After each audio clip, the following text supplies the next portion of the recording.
দেশ বিক্রি এক সময়ের বাংলাদেশের রাজনীতির খুব আলোচিত সমালোচিত শব্দ। ৯০ সালের আগে পর্যন্ত এই দেশ বিক্রি শব্দটি বাংলাদেশের রাজনীতিতে বহুলভাবে ব্যবহৃত হতো। এক দল আর এক দলের বিরুদ্ধে অভিযোগ করত যে দেশ বিক্রি করে দিচ্ছে। যেমন অভিযোগ থাকতো যে আওয়ামী লীগ ভারতের কাছে দেশ বিক্রি করে দিচ্ছে। এই অভিযোগটি ১৯৯১ সালের দিকে এসে একটা হাসি রসিকতার বিষয়ে পরিণত হয়। প্রশ্ন আসে এভাবে যে দেশ আবার বিক্রি করে দেয় কিভাবে? দেশ কি বিক্রি করে দেয়া যায় নাকি? দেশের কোনো অংশ কি বিক্রি করে দেয়া যায় নাকি? তারপরে এই আলোচনাটি অনেকটা স্থিমিত হয়ে যায়, অনেকটা চাপা পড়ে যায়। দেশ বিক্রি করে দিচ্ছে এরকম কোনো অভিযোগ এক দল আর এক দলের বিরুদ্ধে করে না।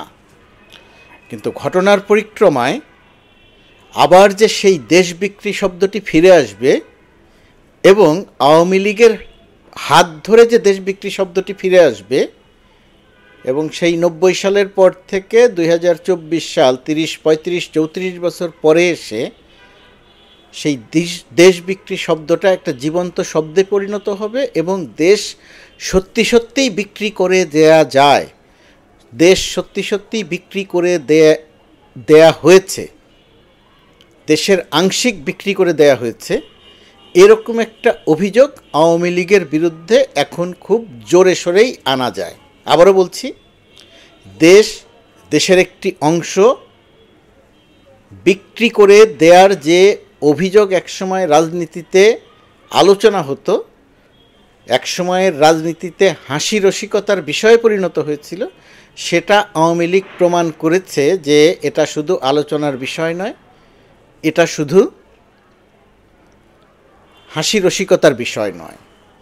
বিষয়টির ব্যাখ্যাটা করি, সংক্ষেপে ব্যাখ্যাটা এরকম যে একটি দেশের সঙ্গে আরেকটি দেশের যে আন্তর্জাতিক সীমানা আছে, একটি দেশের সঙ্গে আন্তর্জাতিক নয়, একটি দেশের সঙ্গে আরেকটি দেশের যে সীমানা, সেই সীমানার একটি অংশ নো ম্যানস ল্যান্ড নামে পরিচিত, অর্থাৎ ওই জায়গাটি খালি থাকবে, দুই দেশের কোনো দেশই ওই অংশটি ব্যবহার করবে না। আর ওই নো ম্যানস ল্যান্ড থেকে যার যার অংশের ১৫০ গজ ভেতরে, ওই নো ম্যানস ল্যান্ডের অংশ বাদ দিয়ে ১৫০ গজ ভেতরে কোনো অবকাঠামো, কোনো রাস্তা, কাঁটাতারের বেড়া বা যে কোনো কিছুই করতে হলে ওই ১৫০ গজের বাইরে এসে করতে হবে। ওই নো ম্যানস ল্যান্ড, তারপরে ১৫০ গজ, ওই পরিমাণ জায়গা ফাঁকা রেখে করতে হবে।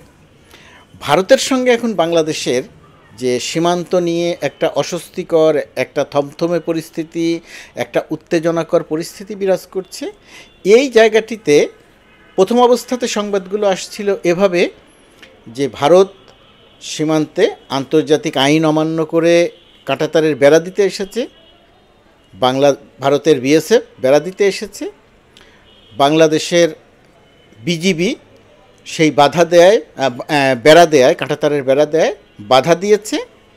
বাংলাদেশের পক্ষ থেকে সংবাদ প্রচার হচ্ছে এরকম যে বিজিবির বাধায় বিএসএফ কাঁটাতারের বেড়া দেয়া বন্ধ রেখেছে। আর ভারতীয় কোনো গণমাধ্যমের সংবাদে দেখছি বিএসএফ কাঁটাতারের বেড়া দিতে যায়, বিজিবি অর্থাৎ বাংলাদেশের সীমান্তরক্ষী বাহিনী সেটাতে বাধা দেয়।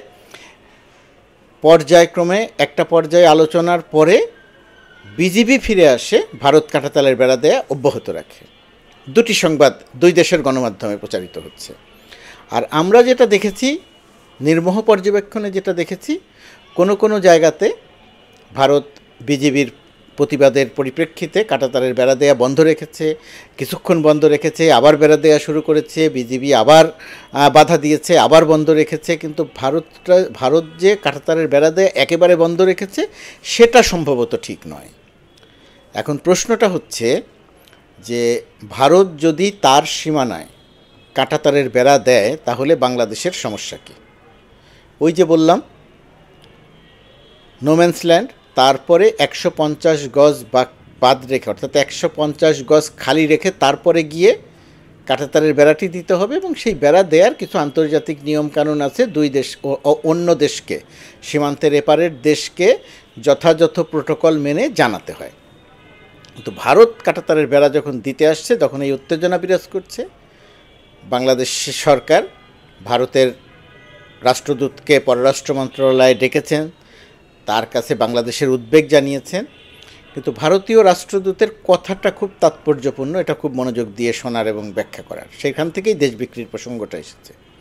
তিনি বলেছেন ভারত বাংলাদেশের সঙ্গে ভারতের যে সমঝোতা আছে, যে এগ্রিমেন্ট আছে, সেই সমঝোতা বা এগ্রিমেন্ট মেনে কাঁটাতারের বেড়া দিচ্ছে। আবারও বলছি, বাংলাদেশের সঙ্গে ভারতের যে এগ্রিমেন্ট আছে, যে সমঝোতা আছে, সেই এগ্রিমেন্ট বা সমঝোতা মেনে কাঁটাতারের বেড়া দিচ্ছে। আর এই জায়গাটিতে আমাদের স্বরাষ্ট্র উপদেষ্টা বললেন শেখ হাসিনা সরকার যেটা করেছে, অসম চুক্তি করেছে, সমঝোতা স্মারক স্বাক্ষর করেছে ভারতের সঙ্গে। অর্থাৎ যে জায়গাতে ভারত কাঁটাতারের বেড়া দিতে পারবে না আন্তর্জাতিক আইন অনুযায়ী, বাংলাদেশ ভারতের সঙ্গে যে চুক্তি বা সমঝোতা স্মারক স্বাক্ষর করেছে 3টি বা 4টি, সেই 3টি বা 4টি সমঝোতা স্মারকে ভারতকে কাঁটাতারের বেড়া দেওয়ার এমন সুযোগ দিয়েছে, যে সীমানার মধ্যে দিয়েছে আন্তর্জাতিক আইন অনুযায়ী, যে সীমানার মধ্যে বাংলাদেশের দেয়ার কথা নয়। এখন এটাকেই আমি বলছি যে দেশ বিক্রির সঙ্গে তুলনা করছি। এখন প্রশ্ন হচ্ছে এটা কেন বলছি দেশ বিক্রির সঙ্গে তুলনা, বা আওয়ামী লীগের এই আমলের এটাকে এত সমালোচনাই বা কেন করছি? সমালোচনা করছি, দেশ বিক্রির প্রসঙ্গ আসছে, টাকা নিয়ে দেশ বিক্রি করেনি, টাকা নিয়ে শেখ হাসিনার সরকার ভারতের কাছে জমি বিক্রি করেনি।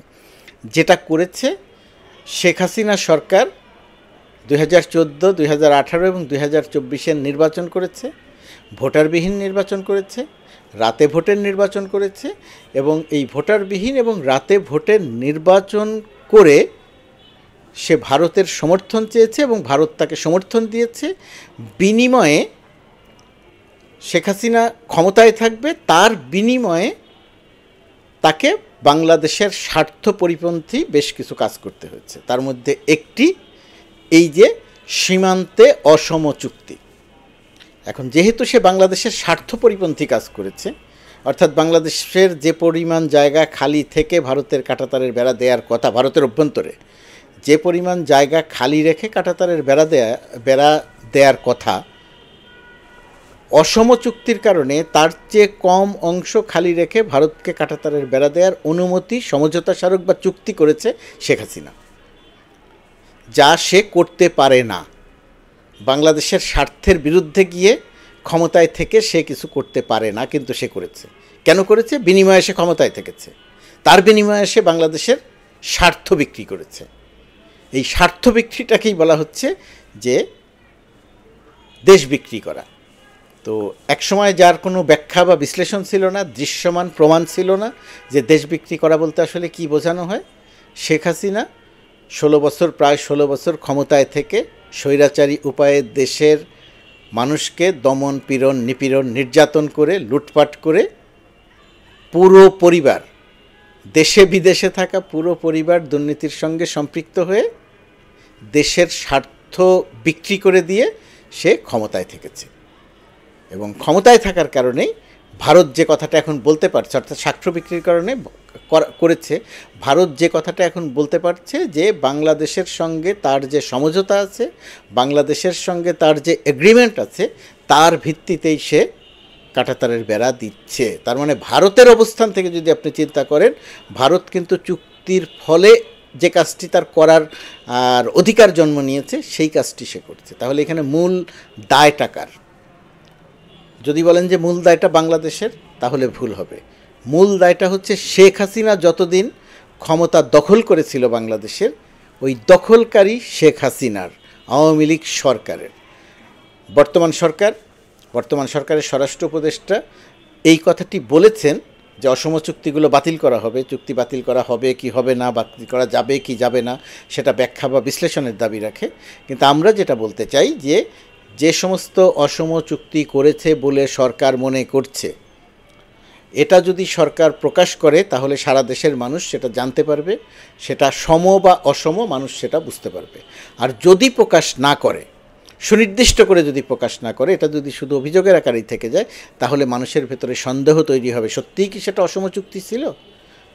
তার মানেটা কি? মানেটা হচ্ছে সরকারের দায়িত্ব এই সন্দেহটা মানুষের মন থেকে দূর করা। আর শেখ হাসিনা যে অসম চুক্তি করেছে, শেখ হাসিনা যে দেশের স্বার্থ পরিপন্থী কাজ করেছে, শেখ হাসিনা যে দেশের স্বার্থ বিক্রি করে দিয়ে ক্ষমতায় থাকা পাকাপোক্ত করেছিল, সেটা দেশের মানুষের সামনে তুলে ধরা বর্তমান সরকারের অন্যতম গুরুত্বপূর্ণ দায়িত্ব। যে 4টি চুক্তির কথা বলা হচ্ছে, সমঝোতার কথা বলা হচ্ছে, সেটা অবিলম্বে প্রকাশ করা উচিত, দেশের মানুষকে জানানো উচিত যে ঠিক কোন জায়গায় কত পরিমাণ জমি বাংলাদেশ হারিয়েছে, অথবা কি পরিমাণ স্বার্থ বাংলাদেশের ক্ষতি হয়েছে, বাংলাদেশের স্বার্থ পরিপন্থী কাজ হয়েছে। তো এটাকে দেশ বিক্রি বলতে ওই আলু পটল মরিচের মতো বিক্রি নয়, স্বার্থ, দেশের সীমানার যে অংশটা খালি থাকার কথা ভারত এবং বাংলাদেশের মাঝের, সেই অংশটা খালি না থেকে বেড়া দেয়া, নিঃসন্দেহে আন্তর্জাতিক আইন অনুযায়ী যেহেতু এটা করা যায় না, সেই কারণে বাংলাদেশের স্বার্থ পরিপন্থী। এখন চুক্তি এবং সমঝোতার পরে বাংলাদেশের বিজিবি যে বাধা দিচ্ছে, এই বাধা কতদিন দেয়া যাবে, কতবার দেয়া যাবে, আমরা ঠিক পরিষ্কার নয়। চুক্তি বিষয়ে যদি কোনো পরিবর্তন না আসে, চুক্তি বিষয়ে যদি কোনো নতুন করে সমঝোতা না হয়, চুক্তি বিষয়ে যদি সুরাহা না হয়, তাহলে শুধু বাধা দিয়ে ভারতের মতো দেশকে কাঁটাতারের বেড়া দেয়া থেকে বিরত রাখা যাবে। আমি জানি না, চাওয়াটা খুব কঠিন। তার মানে হচ্ছে ওই সমঝোতা বা চুক্তিগুলো জনসমক্ষে আনা দরকার, বাতিল করার সুযোগ থাকলে বাতিল করা দরকার, বাতিল করার সুযোগ না থাকলে নতুন করে আলোচনা করা দরকার ভারতের সঙ্গে। শুধু বাধা দিয়ে সম্ভবত সমস্যার সমাধান হবে না। আর শেখ হাসিনার যে এই দেশবিরোধী তৎপরতা, দেশবিরোধী আচরণ, এর জন্যে সুনির্দিষ্ট করে মামলা করে শেখ হাসিনা সরকারের সংশ্লিষ্ট সরকারি কর্মকর্তাদের বিচারের আওতায় আনা দরকার।